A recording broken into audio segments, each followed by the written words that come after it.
केळी पण आहेत.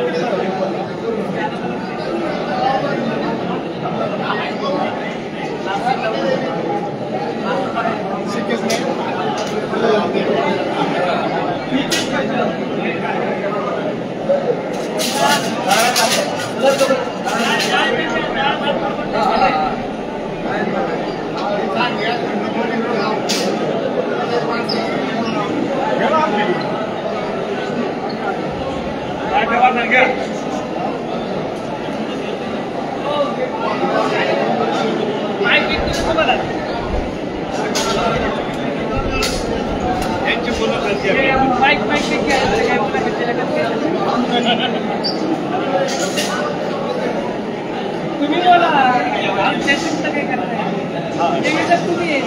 काय पण ते कसं होतं तुम्ही छान बोलता आमचं काय गाव हे तुमच्याकडे बोला मी तर काय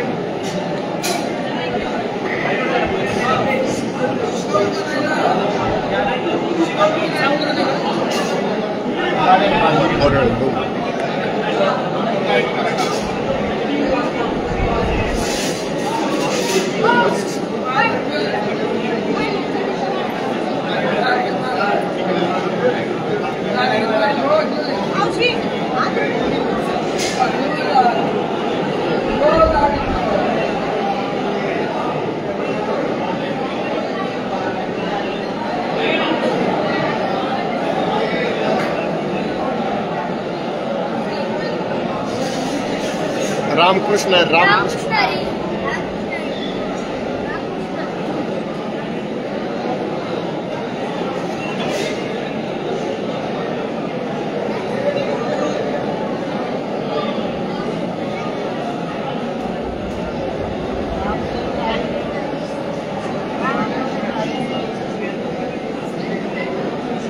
रामकृष्ण हरी मित्रांनो, आज आळंदी या ठिकाणी फ्रूटवाले धर्मशाळा या ठिकाणी वारकरी आणि धार्मिक शिक्षण संस्थांचे संमेलन चालू आहे। आता दुपारचे 1 वाजलेले आहेत। आता संमेलनासाठी जे वारकरी मंडळी हजर राहिलेले आहेत त्यांच्यासाठी हा दुपारचा भोजनाचा कार्यक्रम आहे। तर आपण बघू शकता, हे बघा या आळंदीतील सगळी तरुण मुलं म्हणजे छोटी मुलं आलेली आहेत। हे वारकरी धर्माचं शिक्षण घेत आहे आपल्या आळंदीमध्ये। बघा आपण बघू शकता, हीच उद्या आपल्या भारताचे भविष्य घडवणार आहेत।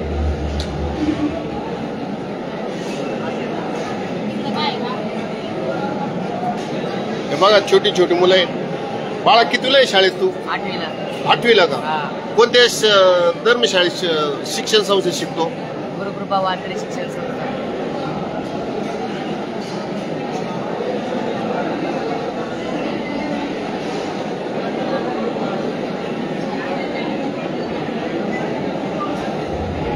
कोणत्या शिक्षण संस्थेत शिकतो म्हटला? गुरुकृपा वारकरी शिक्षण संस्था, आळंदी देवाची। अच्छा, छान छान।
असणारी नर्मदा या ठिकाणी आज बघा हे आपल्याला विश्वास महाराज गाडगे भेटलेले आहेत. हे आपल्या शिरूर तालुक्यातील आहेत.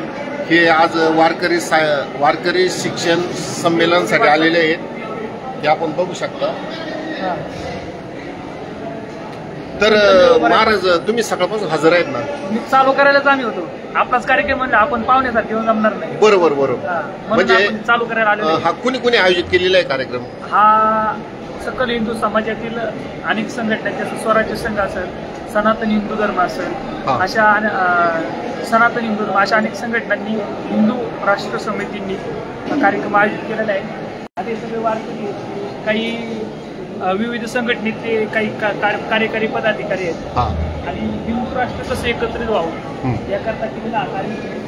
त्याच्यामध्ये सर्व वारकरी आहेत, विविध क्षेत्रातील विविध व्यक्ती मान्यवर आहेत आणि अनेक व्यक्तींचं त्या ठिकाणी उच्च लेवलचं मार्गदर्शन एकत्रित झालंय आणि असे मार्गदर्शन आपल्या जीवनात असणं फार महत्वाचं आहे. म्हणून असा पद्धतीचा असं आयोजित होतंय. सगळ्यात महत्वाचं ह्या गोष्टी ज्या आहेत त्या महत्वाच्या आहेत आणि त्या वक्त्यांनी आपल्या समोर मांडाव्यात याकरिता असलेली ही व्यवस्था आहे. म्हणून या अशा कार्यक्रमात आपण सहभागी व्हावं आणि त्या विचारांची देणगी, जसं की एखादा शिक्षक त्याला ट्रेनिंग दिलं जातं सरकारद्वारे, त्याप्रमाणे या समाजातील प्रत्येक व्यक्तीला ते ट्रेनिंग असावं आणि ते कोणी करावं तर ते हिंदू समाजातील हिंदू संघटनांनी करावं.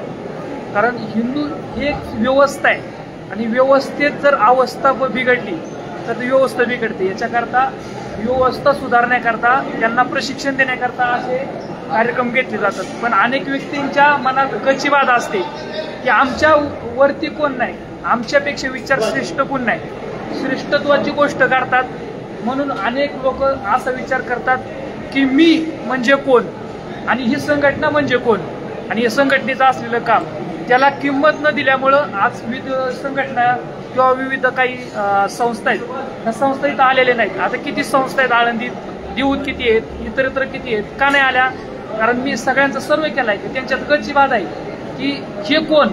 आणि आता हे जर विचार तुम्ही ऐकले तर इतके प्रचंड भारी विचार आहेत. बरं महाराज, सकाळी किती वाजता कार्यक्रम चालू झाला?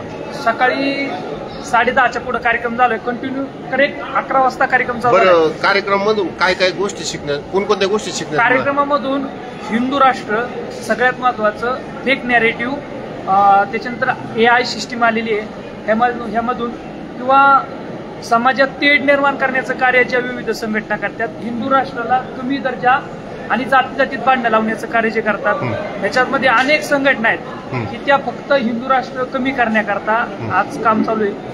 हे व्हावा नाही त्याकरता हे असे प्रशिक्षण आणि म्हणजे हिंदू लोकांनी एकत्र येणे ही काळाची गरज आहे. काळाची गरज म्हणजे एकत्रितच पाहिजे. एकत्रित कुटुंब असेल तरच काहीतरी इतिहास घडवतं. छत्रपतींचे मावळे एकत्रित नसते आज मोगलांचं राज्य गेलं नसतं.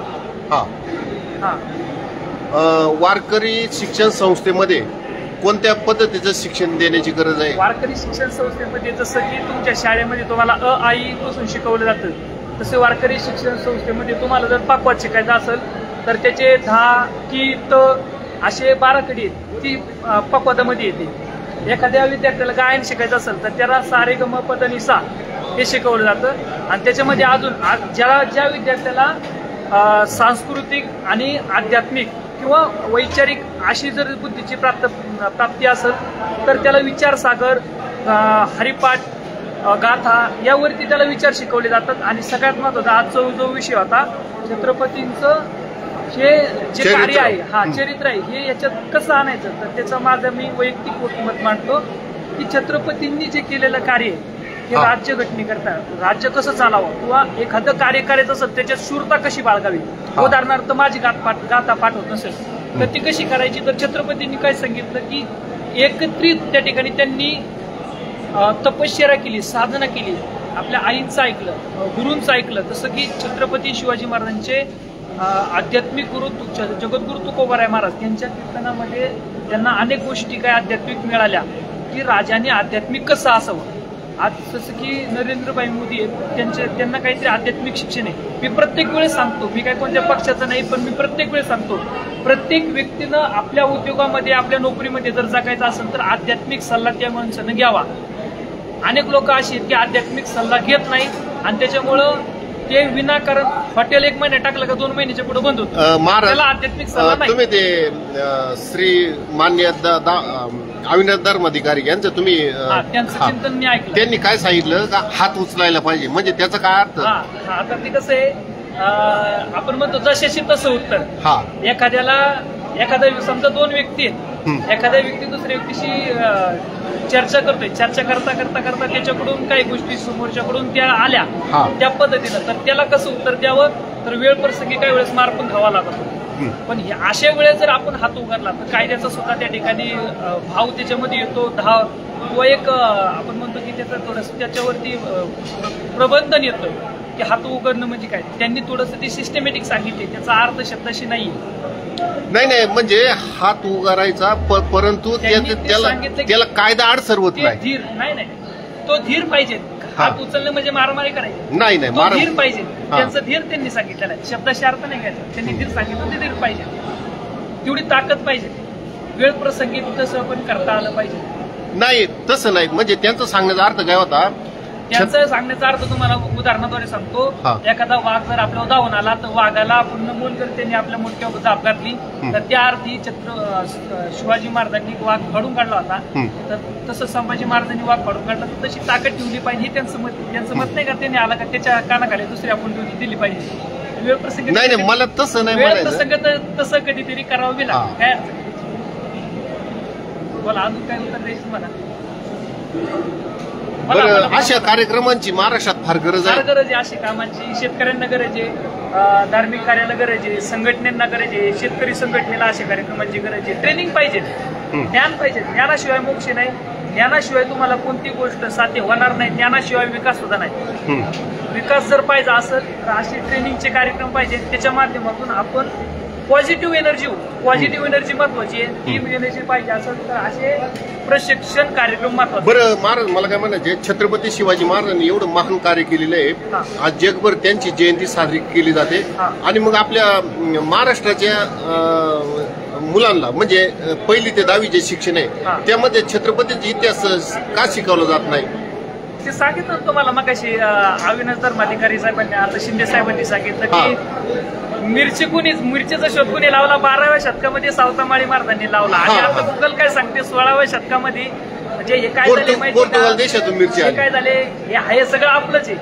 पण आपलं नेले चुरून त्यांनी, आणि त्याच्यावर आता सोन्याचा तो इथं निघत होता, म्हणजे सोनं तिकून आणावं लागत हे अजून बी. त्याच्यावर म्हणजे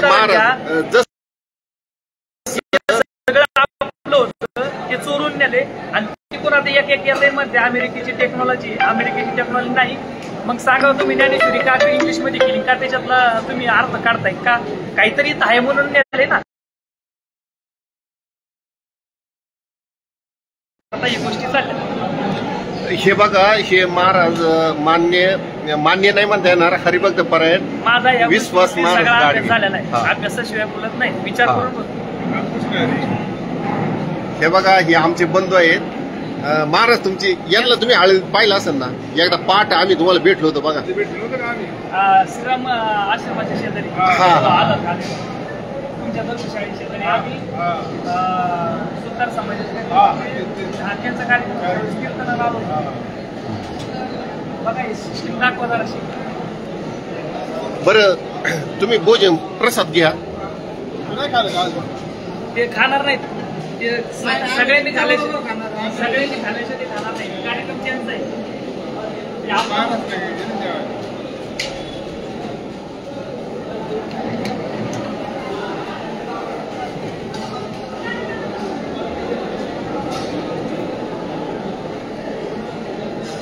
मोबाईल देऊन घेतला काही?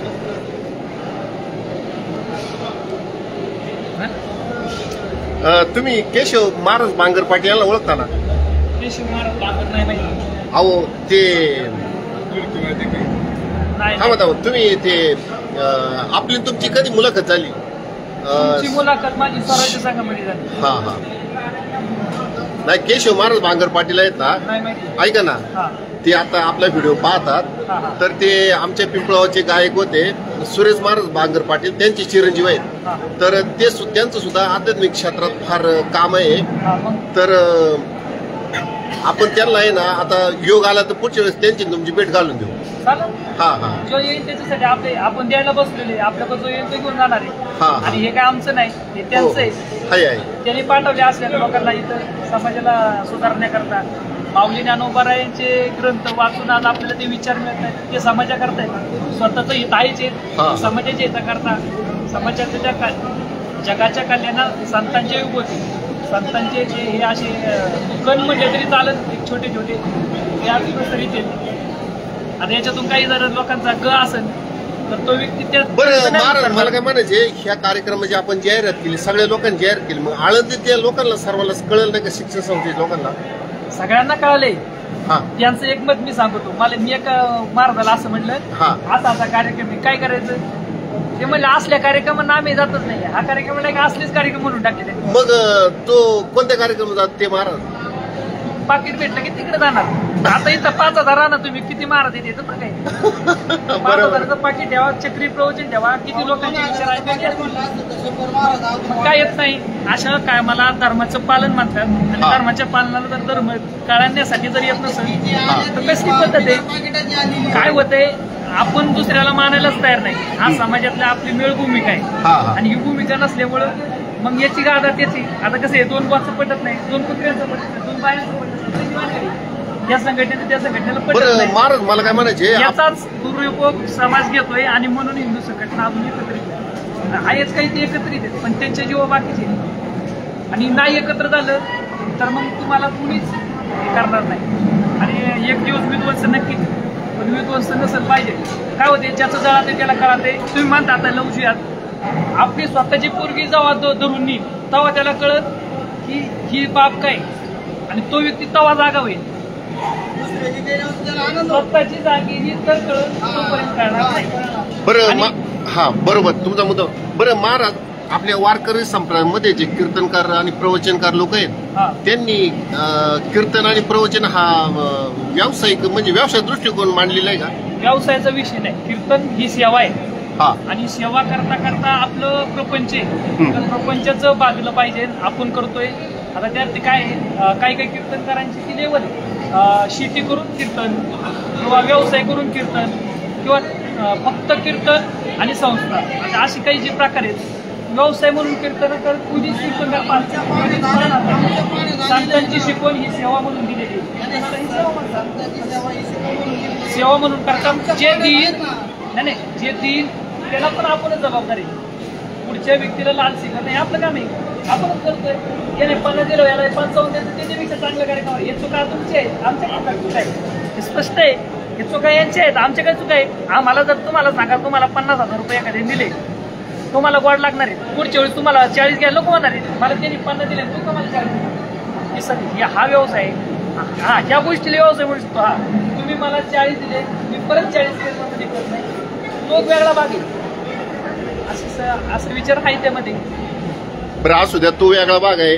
वेगळा भाग म्हणजे काय, हाय सत्य ते सत्य आपल्या हिंदू धर्म मला काय बंधन आहे किंवा मला ठिकाणी नाही. पण महाराज ह्या गोष्टीवर आहे ना, आम्ही असं सोल्युशन काढलेलं आहे का जे कीर्तनकार स्थानिक कीर्तनकार आहेत किंवा जे कमी पाकिट घेतात, कमी मानधन घेतात, अशाच कीर्तनकारांना आमचं पिंपळा बोलवतं. पण शेवटी रामकृष्ण मंत्र यांनी सांगितलं किंवा एखाद्या दुसऱ्या कीर्तनकाराने सांगितलं तर एकच आहे ना. मला तुमचा प्रश्न सांगा, मला उत्तर नकायचं, प्रश्न सांगा. नाही आम्ही त्याच्यावर सोल्युशन काढलेलं आहे. त्याच्यावर उत्तर मला प्रश्न विचारा. आणि छोटा कीर्तनकार एकच आहे का? मोठा कीर्तनकार जास्त पाकिट घेतो आणि छोटा कीर्तनकार कमी पाकिट घेतो.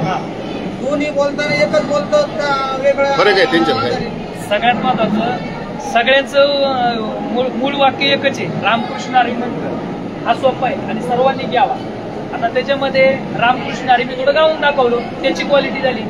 रामकृष्ण हरी मी थोडं तुम्हाला फोडून सांगितलं, तुम्हाला कीर्तन आवडते ती तुमची क्वालिटी झाली, ती मी केली. या कशाला वाटतं नाही या व्यक्तीचं चांगलंय. आता यांनी जे सांगितले चिंतन मी नाही सांगणार, तुम्ही जे चिंतन सांगितले तर हा व्यक्ती नाही सांगू शकतो, ते वेगळे येतो. आता एखाद्याची चैतन्य मारुती उच्च लेवलची त्यांचं शिक्षण काय झाले, तो केली झालेली. शिवाय धोंडा महाराज दिगुळकरांची परंपरा चैतन्य मारुती करते. अशा परंपरेच्या व्यक्तीला आपण 50 काय कोटी रुपये दिले तरी कमी आहेत अशा व्यक्ती त्यांचं ज्ञान उच्च लेवलचं. तर अशा उच्च लेवल किंवा एखादं विशिष्ट स्थान जिथं आपण पैसे घेण्यासाठी बघू अशा ठिकाणी तुम्हाला 2 कोटी दिले तरी कमी पडते. पण ती क्वालिटी जर ऐकण्याची असेल ते ज्ञान जर मिळत असेल तर तुम्ही 50 काही 60 भरा. नाही महाराज तसं नाही. 60 भरा. नाही थांबा 1 मिनिट. माझं म्हणणं ऐकून घ्या, माझा मुद्दा संपून द्या, मग मला ते पुढचं त्याची क्वालिटी असेल तर द्या. पण विनाकारण नाही क्वालिटी तुम्ही करत नाही का. माझं म्हणणं आहे, माझं म्हणणं संपू द्या मग मला ही क्वालिटी आणि तो व्यक्ती असायची एक त्यांची. पण त्याच्यामध्ये आता तुमचा विषय सांगतो